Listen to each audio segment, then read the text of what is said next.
Hi there, once again, myself Rafsan Alamin, rafsanalamin.com. তো গত পর্বে আমরা কিছু কাস্টম ইভেন্ট দেখছিলাম। আমরা ফোন নাম্বার ক্লিক, তারপর ইমেল ক্লিক ওইগুলা দেখছিলাম। তারপর এখানে মডিউল আমরা দেখতে পাচ্ছি কিছু রিকমেন্ডেড ইভেন্ট যেগুলা গুগল অ্যানালিটিক্স রিকমেন্ড করে, এটা সম্পর্কে আমরা দেখব কিছু। তো এইটা আমি খুব বেশি বলার দরকার নাই ডিটেলসে, আমি তো অলরেডি প্র্যাকটিক্যাল করবই। তো তারপরে আপনারা যদি দেখতে চান যে রিকমেন্ডেড ইভেন্টগুলো, তো আপনারা চলে আসবেন এইখানে, এই ইউআরএলটা support.google.com/analytics/answer, এই ইউআরএলটা দেখেন। ইউআরএলটা ফলো করলে আপনারা ইউআরএলে চলে আসবেন। আসার পরে এই যে ইভেন্টগুলো যেগুলো গুগল অ্যানালাইটিক্স যেটা GA4 চায়, এইগুলা আপনারা দেখে নিন। এগুলো হচ্ছে রিকমেন্ডেড ইভেন্ট। তো ঠিক আছে, এইটা আমি শেষ করলাম।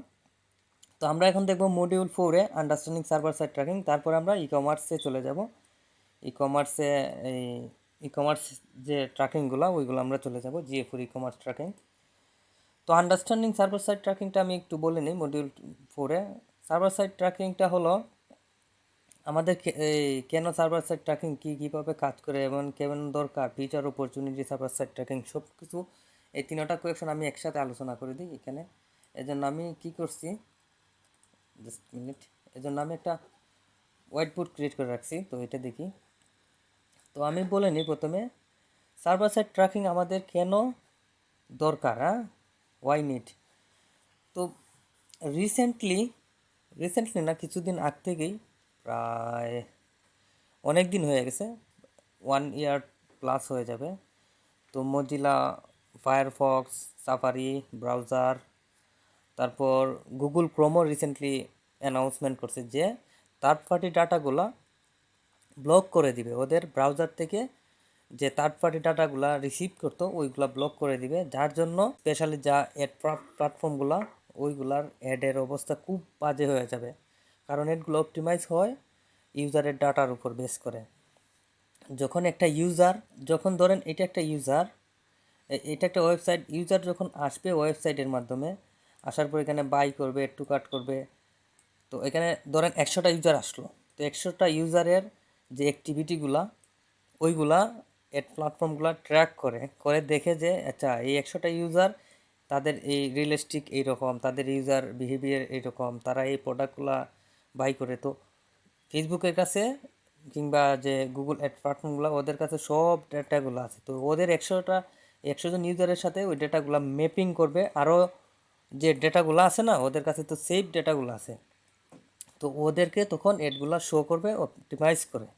তো বেশি কিছু বলা দরকার নাই, এডগুলা ওই রকমই অপটিমাইজ করে। যখন আমরা এই কী করি, ইউজারের ডেটা আমরা যখন সেন্ড করি না, ইউজারের একজন, মানে ইউজারের প্রথম যে ইউজারগুলো আসবে ওদের ডেটাগুলা ট্র্যাক করে ওই রকম আরও স্পেসিফিক সিমিলার ইউজারের কাছে ওই অ্যাডগুলো নিয়ে যায়। অ্যাডটা অপটিমাইজ করে অ্যাডের ভালো বেস্ট কোয়ালিটি পারফরমেন্স দেওয়ার জন্য অ্যাড প্ল্যাটফর্মগুলো। তো যেহেতু অ্যাপেল ব্লক করে দিয়েছে, তো এর জন্য ফেসবুকের এডের অবস্থা খুবই খারাপ হয়ে যাচ্ছিল, মানে যে পারফরমেন্স ভালো আসছিল না, স্পেশালি যারা আইওএস ইউজার। তো এর জন্য ফেসবুকে একটা কি বলবো জোগাড় বার করছে, যে সার্ভার সাইড ট্র্যাকিং। যে আমাদের এই যে ওয়েবসাইটটা, আমাদের ওয়েবসাইটটা যে কোনো না কোনো একটা সার্ভারের মধ্যে হোস্ট করা আছে। তো এই সার্ভারের মধ্যে হোস্ট করার পরে যখন এই ওয়েবসাইটের মধ্যে ভিজিটর ইউজার আসে, কি করলো না করলো সব কিছুই তো আমাদের সার্ভারের মধ্যে জমা হয়, ডেটাগুলো সেভ হয়। তো ফেসবুক ওইখান থেকে ডেটাগুলা নেওয়ার জন্য এই মানে রিকমেন্ড করতেছে, যেটা কনভার্সন এপিআই অনেক পপুলার বর্তমানে চলতেছে। তো GA4ও সেম এইরকম, GA4ও এখন ডেটাগুলা চাচ্ছে, যেহেতু কুকিলেস ওয়ার্ল্ড হতে যাচ্ছে ফিউচারে। তো ফিউচার অপরচুনিটি হলো, আপনারা দেখবেন যে আগামী 5 বছর পরে এই জিডিআরপি ইউজারের ডেটা ওই কুকিলেস ওয়ার্ল্ড হতে যাচ্ছে। এই ইউজারের ডেটাগুলা মিসইউজিং, তারপর জিডিআরপি আরও রুলসগুলো আরও অনেক কঠিন হয়ে যাবে, যার জন্য এই প্ল্যাটফর্মগুলো এখন থেকে ইউজারের ডেটাগুলো কালেকশন করতেছে, যেন যখন একদম টোটালি বন্ধ হয়ে যাবে এই ডেটাগুলো, থার্ড পার্টি ডেটাগুলো, তখন যেন তাদের প্ল্যাটফর্মের কোনো ক্ষতি না হয়। যেন তাদের এডের কোনো ইফেক্ট না আসে, ইম্প্যাক্ট না আসে। যাই হোক, তো ফিউচার অপরচুনিটি অনেক ভালো এই ট্র্যাকিংয়ের, GA4 সার্ভার সাইড ট্র্যাকিং বলেন আর ফেসবুকে কনভার্সন এপিআই, টিকটক, মানে যতগুলো অ্যাড প্ল্যাটফর্ম সবারই মানে ট্র্যাকিংয়ের যারা ওয়েব অ্যানালাইটিক্স নিয়ে কাজ করবে তাদের ফিউচার মোটামুটি ভালো, সমস্যা নেই। এটা নিয়ে আগামী 10 বছর কাজ করে খাওয়া যাবে। যাই হোক, আন্ডারস্ট্যান্ডিং এটা তো বললাম যে কীভাবে, কারণ যেহেতু ব্রাউজারগুলো ডাটাগুলো ব্লক করে দেয়, এজন্য আমাদের browser side server side tracking করতে হয়। এবং ওয়াই নিড এটাও বলে দিলাম। তো কীভাবে কাজ করে কীভাবে আমি বলে দিই একটু। যে আমরা ধরেন এখানে ইউজারটা আসলো, আসার পরে ধরেন এইটা একটা ব্রাউজার, তো ব্রাউজার এখানে ব্লক করে দিল ইউজারের ডাটাটা, ঠিক আছে। তো যেহেতু আমাদের ওয়েবসাইটের ইনফরমেশন সব কিছু আমাদের সার্ভারের মধ্যে স্টোর হয়, তো আমরা কি করব, তখন এই সার্ভারটা কাজ করবে কি, এই সার্ভারের মধ্যে যে ইনফরমেশনগুলো স্টোর হয় এই সার্ভার থেকে, তখন এই সার্ভার থেকে আমরা কানেক্ট করে দিয়ে দেব বিভিন্ন প্ল্যাটফর্মে, GA4 সার্ভার, তারপর ফেসবুকে কনভার্সন এপিআই যেগুলো বলেন ওইগুলোর সাথে। তখন হবে কি, তখন এই ব্রাউজারের সাথে কোনো কানেকশন থাকবে না আমাদের এই ইউজারের ব্রাউজার ব্লক করে দিল কোনো সমস্যা নেই, ব্রাউজার এখানে ব্লক করে দিল ইউজারের ইনফরমেশনগুলো।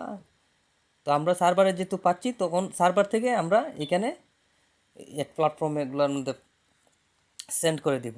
তো এই লক্ষণ কনসেপ্ট, আশা করি আপনারা বুঝতে পারছেন।